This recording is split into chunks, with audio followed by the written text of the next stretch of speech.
आज के सेशन के अकॉर्डिंग, तो आज हमारा सेशन है बीपीएससी 102, जो कि फर्स्ट ईयर का इग्नू का कोड है, पॉलिटिकल ऑनर्स का कोड है। और इस कोड के जो बच्चे हैं, तो मैं बात कर लूँ, ये कोड आप बीपीएससी 132 वाले स्टूडेंट्स भी इसे कवर कर सकते हैं, बिकॉज बहुत से टॉपिक्स जो हैं इसमें सिमिलर हैं उस कोड के अकॉर्डिंग। ठीक है, तो सभी बच्चे उस कोड के अकॉर्डिंग जो है इस क्लास को अटेंड कर सकते हैं। तो बात कर लेते हैं हमारा चैप्टर बुक का नाम क्या है। तो बुक के नाम की बात करूँ, constitutional government and democracy in India, यानी कि संवैधानिक भारत, संवैधानिक सरकार और भारत में लोकतंत्र। देखिए, फर्स्ट ऑफ ऑल मैं बता दूं तो कॉन्स्टिट्यूशनल का मतलब क्या होता है। एक होता है कॉन्स्टिट्यूशन और एक होता है कॉन्स्टिट्यूशनल। कॉन्स्टिट्यूशन का मतलब होता है आपका संविधान। ठीक है, और बात कर ली जाए हमारे संविधान की रचना के बारे में, तो आपको भी पता है कि हमारे संविधान की रचना करने का जो महत्वपूर्ण श्रेय जो जाता है वो आपके बी आर अम्बेडकर यानी कि भीमराव अम्बेडकर को जाता है। ठीक है, तो हम इस पूरे बुक के एनालिसिस के बारे में चैप्टर वाइज एनालिसिस करेंगे, कौन से चैप्टर में क्या क्या पढ़ने वाले हैं। तो हम बात कर लेते हैं फर्स्ट चैप्टर के बारे में। तो हमारा फर्स्ट चैप्टर है संविधान का निर्माण। तो फर्स्ट चैप्टर के बारे में बात कर लूँ तो यानी कि आपका क्या है, the making of Indian constitution. तो हम फर्स्ट चैप्टर में पढ़ेंगे कि संविधान का निर्माण किस तरीके से किया गया था, कौन कौन से लोग उसमें मतलब पार्टिसिपेट किए जिनके कारण संविधान का निर्माण हुआ, और कैसे कैसे संविधान का निर्माण करने के लिए कौन कौन से टारगेट को अचीव करना था और कौन कौन से टारगेट के बेस पे कॉन्स्टिट्यूशन का निर्माण या फिर स्ट्रक्चर बनाया गया। और फॉर एग्जांपल आपको ही पता है कि एक घर बनाने के लिए एक स्ट्रक्चर बनाना चाहिए कि हाँ यहाँ पे ये पिलर्स होने चाहिए, यहाँ पे ये डिजाइनिंग होनी चाहिए, यहाँ से स्टेयर्स ऊपर की तरफ जानी चाहिए। तो ये क्या है, एक पर्टिकुलर फिक्स किया गया एक सिस्टमेटिकली एक स्ट्रक्चर है। तो संविधान को भी बनाने के लिए ना बहुत से बैठक किए गए, बहुत से बैठक बुलाए गए, बहुत से बैठक किए गए, जिसके माध्यम से जो है हमारे कॉन्स्टिट्यूशन का निर्माण करने के लिए या फिर क्रिएट या फिर मेकिंग करने के लिए बहुत से टॉपिक्स के अकॉर्डिंग हमारे संविधान में मतलब एक स्टेप बाय स्टेप चीज़ें आगे लेके आया गया। ठीक है, जिसके अकॉर्डिंग हमारा देखेंगे हम चैप्टर नंबर फर्स्ट में कैबिनेट मिशन भी पढ़ेंगे, संविधान सभा का चुनाव पढ़ेंगे कि लाइक डेट की इलेक्शंस कैसे होते हैं संविधान के लिए, संविधान सभा का निर्माण के लिए, यानी कि जो हमारा कॉन्स्टिट्यूशन था उसके लिए इलेक्शंस हुए थे कि भाई कितने सदस्य हमारे संविधान यानी कि कॉन्स्टिट्यूशन के निर्माण के लिए महत्वपूर्ण अपने पार्टिसिपेट के रूप में आगे बढ़ेंगे। तो ये था हमारा फर्स्ट चैप्टर, जो कि हम फर्स्ट चैप्टर में ये सब टॉपिक को कवर करने वाले हैं। अब हम बात कर लेते हैं चैप्टर नंबर सेकंड के बारे में कि चैप्टर नंबर सेकंड में क्या पढ़ेंगे। दार्शनिक आधार यानी कि फिलोसॉफिकल परमिशंस के बारे में पढ़ेंगे। प्रीमाइंस जो देखेंगे, परमिशंस नहीं आपके, ठीक है, आधार देखेंगे।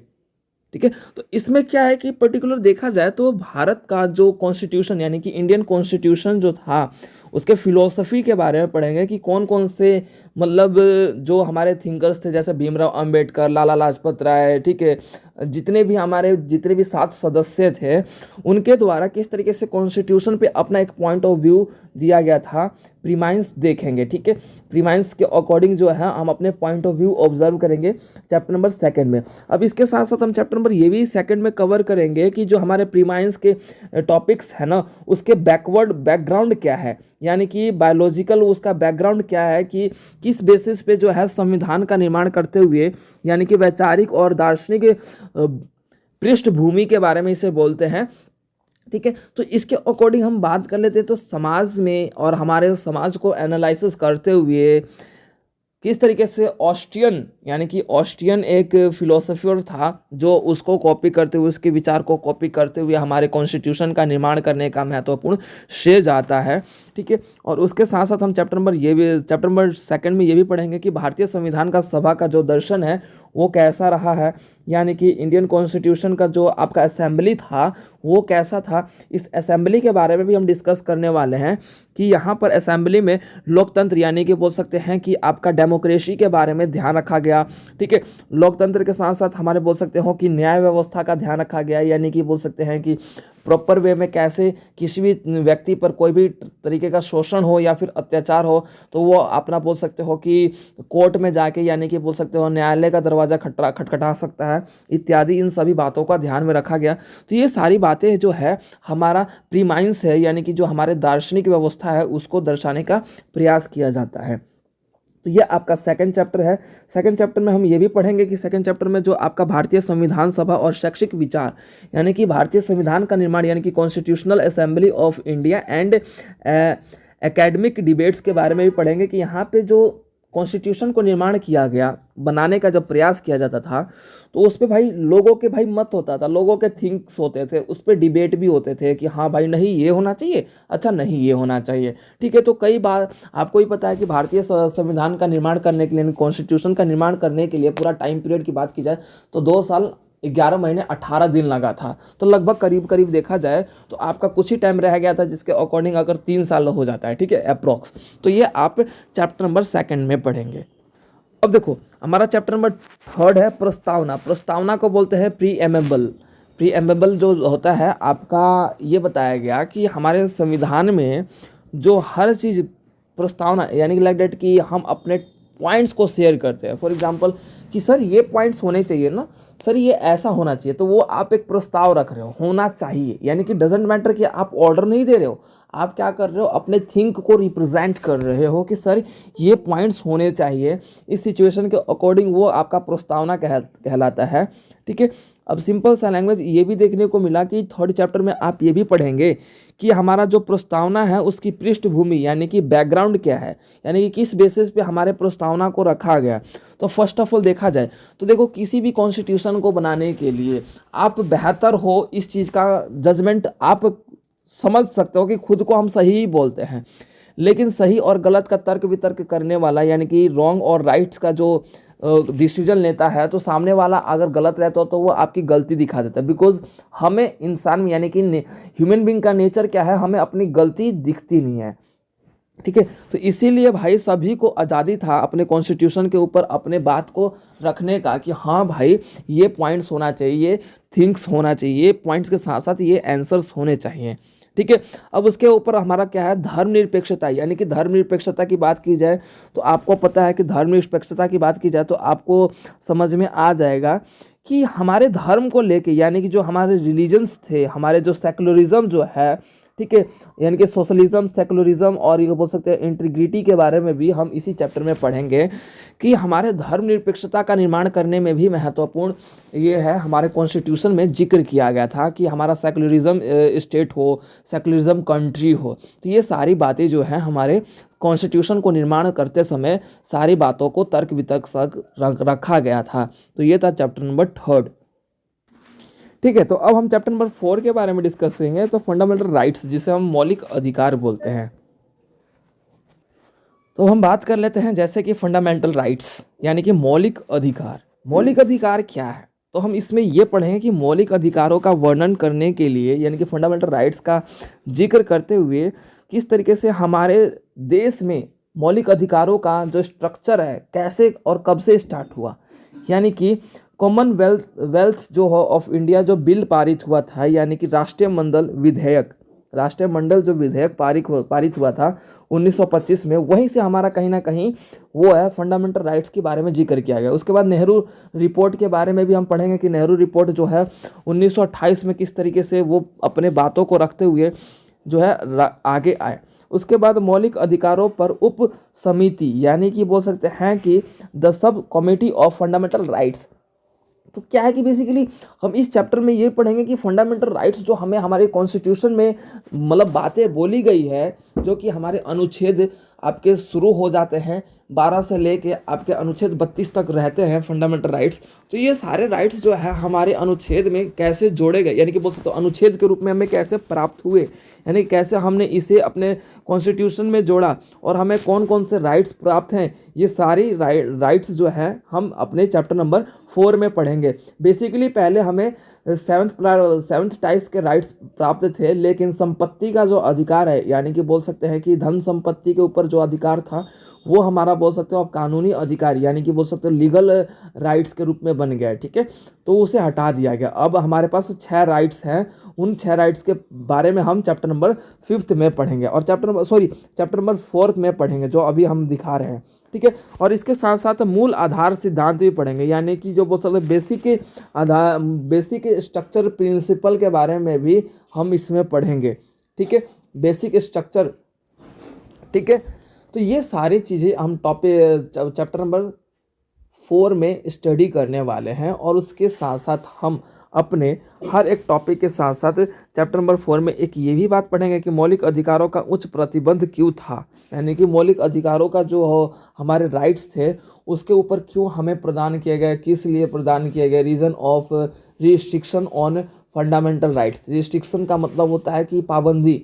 फॉर एग्जांपल हम अपने राइट्स का इस तरीके से मतलब बोल सकते हो कि नेगेटिव यूज़ ना करें, इसलिए हमें रिस्ट्रिक्शंस भी है हमारे राइट्स पे। अब ये नहीं कि हम किसी भी तरीके पे हमें बोलने का अधिकार है, हमें किसी भी जगह पे आने फिरने का अधिकार है, तो इसका मतलब ये नहीं कि हमारी सुरक्षा भवन में भी आप जाके आप किसी के घर में रहने लग जाओ कि नहीं तो ये तो मेरा घर है, आप किसी को गाली गलौज करने लग जाओ, ऐसा नहीं है। बोलने का अधिकार का मतलब ये नहीं कि हम किसी को रास्ते चलते हुए भाई ले एक गाली बक डाली, ऐसा कुछ नहीं होना चाहिए। ठीक है, तो ये क्या है, हमारे राइट्स के रिस्ट्रिक्शंस हैं। ठीक है, तो ये चैप्टर नंबर 4 में भी स्टडी करेंगे। ओके, अब उसके बाद हमारा आ जाता है चैप्टर नंबर 5th, राज्य के नीति निर्देशक सिद्धांत, यानी कि directive principle of state policy, यानी कि हम जैसे राज्य के नीति निर्देशक सिद्धांत, तो इसमें पढ़ेंगे कि एक स्टेट के निर्माण के लिए, एक स्टेट को चलाने के लिए किस तरीके से भाई आपके पॉलिसी को बनाया जाता है, कौन कौन से पॉलिसी को बनाने के लिए राज्य के नीति निर्देशक सिद्धांत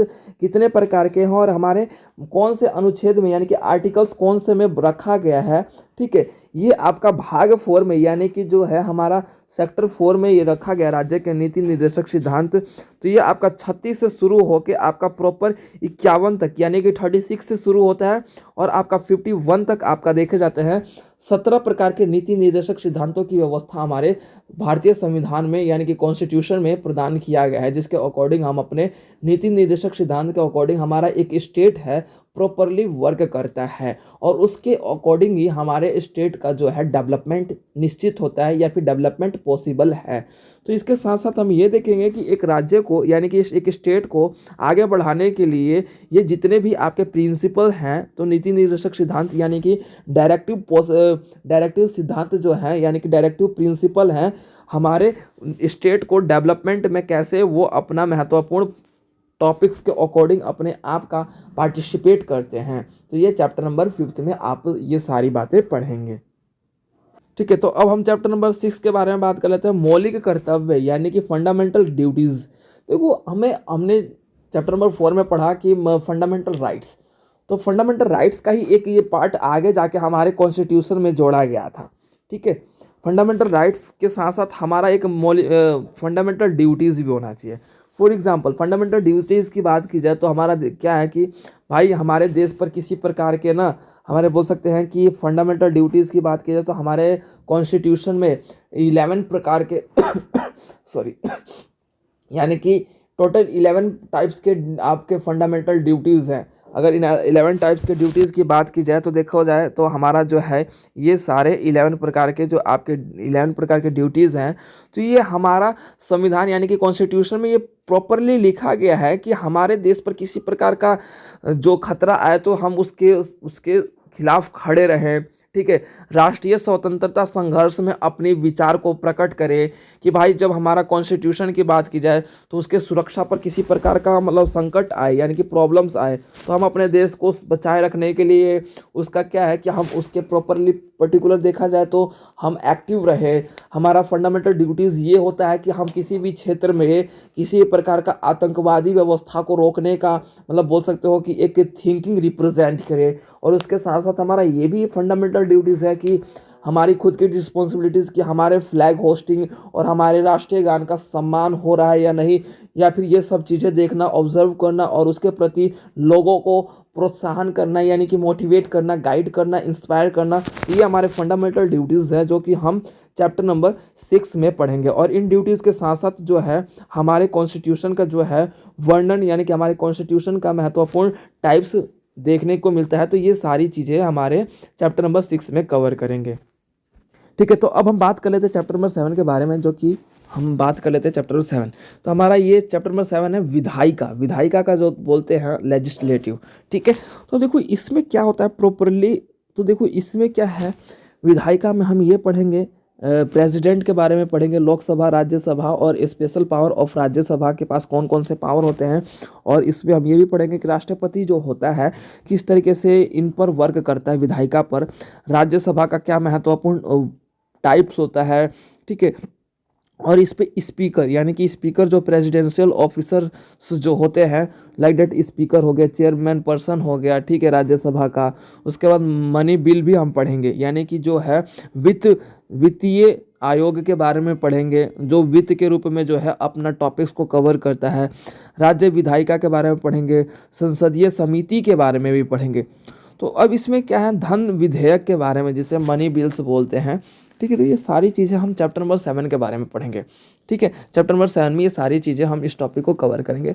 अब देखो राज्यसभा की बात आपका विधायिका की बात कर ली जाए, तो विधायिका के मतलब होता है लेजिस्लेटिव जो होता है, प्रॉपरली क्या करता है, ये आपका राष्ट्रपति के सहारे, राष्ट्रपति के विचार से, राष्ट्रपति के सलाह से आपका क्या करता है, ये किसी भी टॉपिक के ऊपर, किसी भी चीज़ पर ये कानून व्यवस्था का निर्माण करने का काम करता है। यानी कि मेकिंग ऑफ दी आपके ये मेक करता है कानून को बनाने का, यानी कि बोल सकते हैं कि नीति व्यवस्था को बनाने का, या फिर कोई भी बिल पारित करने के लिए। तो ये सब क्या है, ये किसके प्रोसेस में होता है, लेजिस्लेटिव, यानी कि विधायिका के अंडर में ही होता है। तो विधायिका का पावर इस चैप्टर नंबर 7 में पढ़ेंगे। अब उसके बाद हम बात कर लेते हैं अगले चैप्टर के बारे में। तो हमारा अगला चैप्टर है कार्यपालिका। कार्यपालिका, देखो विधायिका के द्वारा जो कानून बनाया जाता है, ठीक है, जो कानून विधायिका के द्वारा बनाया जाता है, यानी कि एग्जीक्यूटिव। एग्जीक्यूटिव का मतलब होता है कि एग्जीक्यूट करना। एग्जीक्यूट का मतलब होता है कि स्टार्ट करना। ठीक है, तो विधायिका के द्वारा जो मतलब नीति बनाई गई है, जो कानून बनाई गई है, तो एग्जीक्यूटिव क्या करता है, एग्जीक्यूट करता है, उस चीज़ को स्टार्ट करता है, यानी कि कार्य करवाने का काम करता है। फॉर एग्जाम्पल, एक एग्जाम्पल लेते हैं, जैसे कि आपके मतलब घर में क्या होता है, फॉर एग्जाम्पल मम्मी होती है, पापा जी होते हैं। तो सिंपल सा लैंग्वेज है कि मम्मी पूछते, मतलब आप लोग पूछते हो कि मम्मी आज क्या बनेगा, तो वो ऑर्डर दे देते हैं कि बेटा ये बनेगा। और आप लोग मान लो कि फॉर एग्जांपल लड़की क्या करती है कि मम्मी ने बोला, उस चीज़ को बनाने लगती हैं। तो भाई आपको बनाने का जो प्रोसेस है, किसने ऑर्डर दिया, मम्मी ने दिया। तो वो कौन हो गया भाई, आपका विधायिका, यानी कि लेजिस्लेटिव हो गया। ठीक है, एग्जीक्यूटिव कौन हो गया, यानी कि जो आप लोग खाना बनाने वाला व्यक्ति है ना, वो आपका एग्जीक्यूटिव हो गया, यानी कि आपका कार्यपालिका। कार्यपालिका का नाम मतलब ही ये समझ में आ रहा है, इंग्लिश में समझो। एग्जीक्यूटिव का मतलब होता है एग्जीक्यूट करना, और कार्यपालिका का मतलब होता है कार्य करवाने का काम करने वाले को कार्यपालिका कहा जाता है। ठीक है, तो ये सारे चीजें जो है हम इस चैप्टर में यही पढ़ेंगे कि किस तरीके से विधायिका बिल पारित करता, मतलब बना देता है, और उसको काम करवाने का जो काम है वो आपका राष्ट्रपति के द्वारा कार्यपालिका कैसे करता है, यानी कि प्रेसिडेंट के माध्यम से कार्यपालिका कैसे कैबिनेट बैठक बुला के, कैबिनेट मतलब चीज़ें को करवाने के साथ साथ वो अपना काम को कैसे, किस मेथड के इलेक्शन के माध्यम से वो अपने टॉपिक्स को कवर करता है, तथा उसके बाद राष्ट्रपति और प्रधानमंत्री, यानी कि प्रेसिडेंट और प्राइम मिनिस्टर के रूप में जो है यहाँ पर कैसे वो परमिशन लेके अपने काम को करता है। तो ये चैप्टर नंबर आप 8th में कवर करेंगे। ठीक है, अब उसके बाद न्यायपालिका। न्यायपालिका देखो भाई सिंपल सा लैंग्वेज है, नाम से पता चल रहा है। एग्जीक्यूटिव पहले आता है, उसके बाद सॉरी आपका लेजिस्लेटिव आपका पहले आता है, उसके बाद एग्जीक्यूटिव, उसके बाद जुडिशरी। देखो न्यायपालिका को बोलते हैं जुडिशरी। जुडिशरी क्या होता है, किसी भी चीज़ पर कोई अत्याचार चल रहा है, यानी कि कोई किसी के ऊपर मतलब शोषण हो रहा है, किसी पर अत्याचार हो रहा है, तो भाई हम क्या करते हैं, जैसे फॉर एग्जांपल कई बार क्या होता है, छोटे भाई बहनों में लड़ाई हो जाता है, तो बड़े वाला मार देता है छोटे को, तो वो छोटा रोता हुआ जाता है, मम्मी मेरे को इसने ये मार दिया, भैया ने मार दिया, बहन ने मार दिया, तो वो रोते हुए जाता है। तो फैसला कौन लेता है वहाँ पे, न्याय कौन करता है, आपकी मम्मी करती है। सो फॉर एग्जाम्पल यही है कि देखो कार्यपालिका यानी कि सॉरी विधायिका क्या है, यानी कि लेजिस्लेटिव क्या है, कोई भी बिल पारित करता है, यानी कि बिल वो क्रिएट करता है, मेक करता है, कानून यानी कि जो है वो बनाता है, ठीक है। और कानून बनाने के बाद कार्यपालिका उस कानून को पारित करता है, ठीक है। और कार्यपालिका यानी कि बोल सकते हैं एग्जीक्यूटिव, वो कानून को पारित करता है, फिर तो वो वहाँ पर कोई भी उस कानून को नहीं मानता या फिर उस कानून का उल्लंघन किया जाता है, तो जुडिशरी जो है उसका फैसला सुनाता है, या फिर न्यायपालिका जो है उसको दंडित करता है, या फिर जो है आपका प्रॉपर वे में सर्वोच्च न्यायालय और या उच्च न्यायालय का जो है यहाँ पर क्षेत्र देखने को मिलता है, यानी कि कोर्ट, सुप्रीम कोर्ट यहाँ पे देखने को मिलता है, ठीक है। क्लियर है? तो ये आप चैप्टर नंबर 9 में कवर करेंगे, ठीक है। तो अब हम चैप्टर नंबर 10 में पढ़ेंगे डिवीज़न, यानी कि डिवीज़न ऑफ पावर्स, यानी कि शक्तियों का विभाजन, ठीक है। तो देखो इसमें हम ये भी पढ़ेंगे कि शक्तियों को ना 3 चीज़ों में बांटा गया है।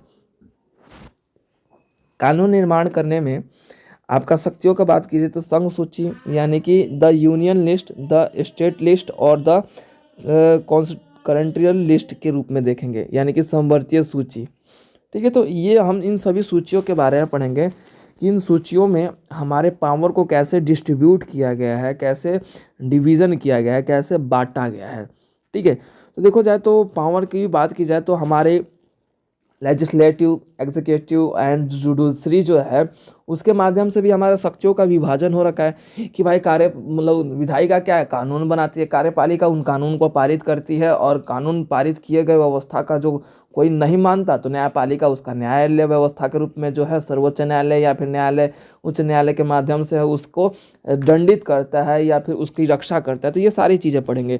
तो ये आपका जो डिवीज़न ऑफ पावर है ये आपका प्रॉपर हम चैप्टर नंबर 6 में चैप्टर नंबर 10 में कवर करेंगे, ठीक है। अब हम बात कर लेते हैं आपातकालीन प्रावधान। आपातकालीन प्रावधान की बात की जाए तो इस केस में अगर देखा जाए तो सिंपल सा लैंग्वेज है कि 5th एंड 6th इमरजेंसी प्रिवीज़न देखेंगे कि भाई इमरजेंसी प्रिवीज़न कब लगाया जाता है, यानी कि आपातकालीन व्यवस्था, आपातकाल की स्थिति कब पैदा होती है।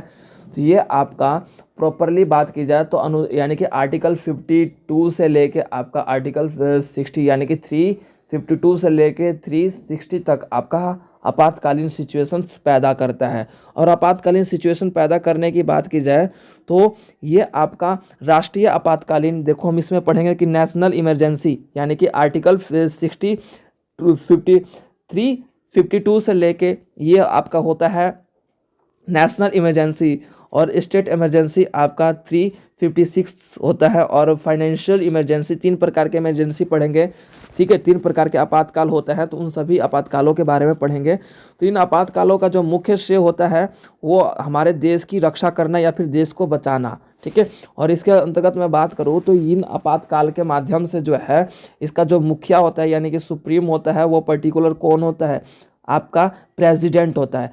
प्रेसिडेंट के निगरानी में ही आपातकाल को लागू किया जाता है या फिर प्रेसिडेंट के माध्यम से ही आपातकाल को आगे बढ़ाया जाता है। तो ये चैप्टर नंबर 11 में कवर करने वाले हैं आप, ठीक है। अब बात कर लेते हैं चैप्टर नंबर 12 के बारे में। तो चैप्टर नंबर 12 है 5वीं और 6ठी अनुसूची, यानी कि 5th एंड 6th शेड्यूल। कौन है यार ये, ठीक है। स्केड्यूल्स जो है यानी कि अनुसूची के बात करें, शेड्यूल्स जो आपका देखे जाते हैं 5वीं और 6ठी अनुसूची के रूप में हम पढ़ेंगे कि 5वीं और 6ठी अनुसूची क्या थी। तो विशेष प्रावधान क्या है, यानी कि इन अनुसूची जातियों के लिए भाई यानी कि एक स्पेशल फैक्टर्स क्या है, यानी कि special provision under the 5th and 6th, ठीक है। तो ये आपका क्यों और कब लागू किया जाता है और किस आर्टिकल के माध्यम से किया जाता है। अनुच्छेद यानी कि आर्टिकल 244 के माध्यम से ये आपको स्पेशल अनुसूचियों के रूप में जो है यहाँ पर एक सिस्टम या फिर एक कानून बनाया जाता है ताकि उनका भी डेवलपमेंट हो सके। तो ये चैप्टर नंबर 12 में पढ़ेंगे, ठीक है, इन सूचियों के बारे में, ठीक है। और विधायिका यानी कि बोल सकते हो कार्यपालिका और आपका न्यायपालिका यानी कि लेजिस्लेटिव और आपका बोल सकते हैं एग्जीक्यूटिव एंड जुडिशरी जो है कैसे इन सभी अनुसूचियों के रूप में अपना महत्वपूर्ण योगदान देते हैं या फिर बोल सकते हो कि इनके माध्यम से लागू किया जाता है। तो ये आप चैप्टर नंबर 12 में पढ़ेंगे। अब बात कर लेते हैं चैप्टर नंबर 13 के बारे में, ठीक है। तो चैप्टर नंबर 13 है आपका स्थानीय स्वशासन। स्थानीय यानी कि लोकल सेल्फ गवर्नमेंट्स की बात की जाए, स्थानीय स्वशासन का मतलब होता है कि ये गांव के क्षेत्रों में आपका देखने को मिलता है या फिर जो बोल सकते हैं कि प्रॉपर अगर बात की जाए तो ये आपका ग्राम पंचायत होते हैं, सिंपल सा लैंग्वेज बोलूँ तो, ठीक है। हम क्षेत्रों में हम रहते हैं तो भाई वहाँ पर हम अपना ग्राम पंचायत के रूप में जो है फैसला सुनाने वाले लोग रहते हैं, क्योंकि उन लोगों का विकास नहीं हो पाता। भाई हर जगह पे कानून नहीं बैठाया जा सकता ना, हर जगह पर थोड़ी ना वकील वगैरह होंगे या फिर वहाँ पे जुडिशरी होगी या फिर न्यायपालिका कार्यपालिका या फिर जो भी एनीथिंग एल्स, ठीक है। तो वहाँ पे जिला के रूप में जो है यहाँ पर क्षेत्र पंचायत होता है। ग्राम पंचायत की व्यवस्था का मुख्य व्यवस्था स्वरूप अपनाया जाता है जिसे हम लोकल सेल्फ गवर्नमेंट्स के रूप में देखेंगे यानी कि स्थानीय स्वशासन के रूप में देखेंगे। तो ये आपका चैप्टर नंबर 13 था, तो जो कि अब कंप्लीट होता है। और इस चैप्टर के साथ साथ जो है आपका प्रॉपर ये इंट्रोडक्शन ऑफ बुक जो है अब कंप्लीट होता है, जो हम इस चैप्टर के रूप में आपका प्रॉपर इस बुक का हम इंट्रोडक्शन कर रहे थे विद चैप्टर वाइज बीपीएससी 102, जो कि अब हमारा ये कंप्लीट होता है। फर्स्ट ईयर का पोल साइंस का कोड था, तो हमने चैप्टर वाइज इस पूरे बुक में हम क्या एनालिसिस करने वाले हैं, क्या पढ़ने वाले हैं, ये हमारा सेशन कंप्लीट हो गया।